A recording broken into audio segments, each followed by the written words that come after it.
السلام عليكم ورحمة الله وبركاته. الحمد لله رب العالمين والصلاة والسلام على أشرف الأنبياء والمرسلين وعلى آله وصحابه أجمعين. أما بعد، فأعوذ بالله من الشيطان الرجيم. بسم الله الرحمن الرحيم. قال الله تعالى: قل هو الله أحد الله الصمد لم يلد ولم يولد ولم يقل له كفوا أحد. محترم ناظرین، آج اگر آپ دنیا کے کونے کونے میں، گوشے گوشے میں، چپے چپے میں نظر ڈالیں گے تو آپ کو کئی آوازیں سنائی دے گی. ان آوازوں میں سب سے زیادہ سنائی دینے والی آواز کرسمس ڈے کی خوشخبری پیش کرنا، کرسمس ڈے کی مبارکباد پیش کرنا ہے. تو آئیے اس موضوع کے متعلق چند منٹ گفتگو کروں گا انشاءاللہ عزیز. امید ہے کہ آپ حضرات بغور سماعت فرمائیں گے.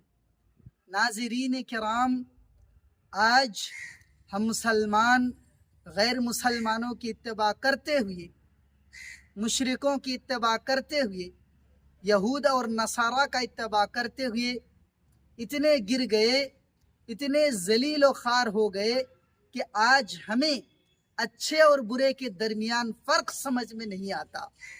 اور آج ہم اپنے علماء دین سے، علماء کرام سے اتنی دوری اختیار کر لی کہ آج ان کی باتیں ہماری کانوں تک نہیں پہنچتی یا ہم سننا نہیں چاہتے.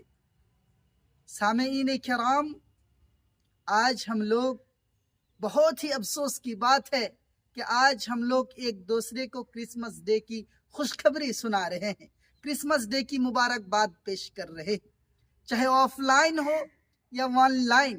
What's app, Facebook, messenger, Instagram, X extra میں اسٹوری لگا کر ہم ایک دوسرے کو کرسمس ڈے کی مبارکباد پیش کر رہے ہیں. کیا آپ کو معلوم ہے کرسمس ڈے کیا ہے؟ جی ہاں، یہ یہود اور نصارہ کا ایک تہوار ہے. کیا آپ کو معلوم ہے کہ کیوں منایا جاتا ہے؟ یعنی کہ وہ کہنا چاہتے ہیں کہ 25 دسمبر کو اللہ رب العالمین نے اپنے لیے بیٹا بنا لیا. نعوذ باللہ. یعنی کہ یہود اور نصارہ یہ کہنا چاہتے ہیں کہ 25 دسمبر کو اللہ رب العالمین نے اپنے لیے بیٹا مقرر کر لیا، بیٹا منتخب کر لیا. نعوذ باللہ من ذالک. اور بغیر مسلمانوں تم اس کی تصدیق کرتے ہو، تم اس کی تصدیق کرتے ہو، اس کو what's app, Facebook, messenger وغیرہ میں اسٹوری لگاتے ہو. ارے مسلمانوں، یہ کہنے سے پہلے تمہاری زبانیں کٹ کیوں نہیں گئی؟ یہ کہنے سے پہلے تمہاری سانسیں بند کیوں نہیں ہو گئی؟ یہ کہنے سے پہلے تمہاری دھڑکنیں دھڑکنا بند کیوں نہیں کر دیا؟ رب کعبہ کی قسم، تمہارے سانسیں بند ہو جانی چاہیے تھی، تمہاری دھڑکنیں دھڑکنا بند کر دینا چاہیے تھا. ارے مسلمانوں، اللہ رب العالمین کیا فرماتا ہے؟ اللہ رب العالمین فرماتا ہے، وقال اللہ تعالی: وقالوا اتخذ الرحمن ولدا ولقد جئتم شيئا إدا تكاد السماوات يتفطرن منه وتنشق الأرض وتخر الجبال. سورہ ال عمران، سورہ مریم، آیت نمبر 88.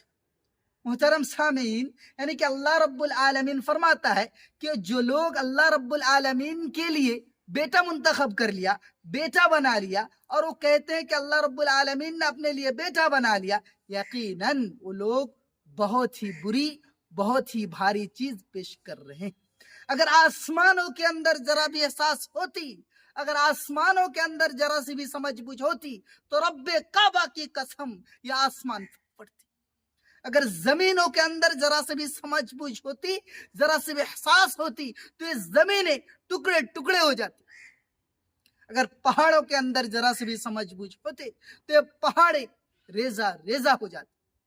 لیکن افسوس صد افسوس، آج ہم مسلمانوں کے اندر سمجھ بوجھ ہونے کے باوجود، عقل سلیم ہونے کے باوجود، ہم اس غلیظ، بے مطلب، فریب، مکار، جھوٹ چیز کی تصدیق کر رہے ہیں اور اس کو ایک دوسرے تک پہنچانے میں پیش رہ رہے ہیں.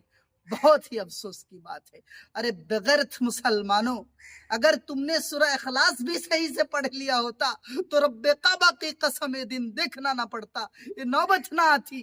کیا فرماتا ہے اللہ رب العالمین سورہ اخلاص میں؟ لم یلد ولم یولد کہ اللہ رب العالمین نے نہ کسی کو جنا اور نہ ہی اللہ رب العالمین کو کوئی جنا. لیکن افسوس آج ہمیں اور آپ کو سورہ اخلاص پڑھنے میں فرصت کہاں ہے. ہم تو اپنی دنیاوی زندگی میں کھو کر مست ہو چکے ہیں, دنیا کو اپنا محور بنا لیے ہیں, دنیا کو اپنا رہبر بنا, دنیاوی زندگی کو اپنا اصل مقصد بنا لیے. ان افسوس صد افسوس مسلمانوں, رجوع کرو اور اللہ کی دین میں واپس آؤ اور اللہ سے استغفار کرو, اللہ کی بارگاہ میں رو رو کر گڑ گڑا کر دعا کرو. اللہ رب العالمین تمہارے گزشتہ گناہوں کو معاف کر دے گا. آمین. تقبل یا رب آمین. العالمین. السلام علیکم.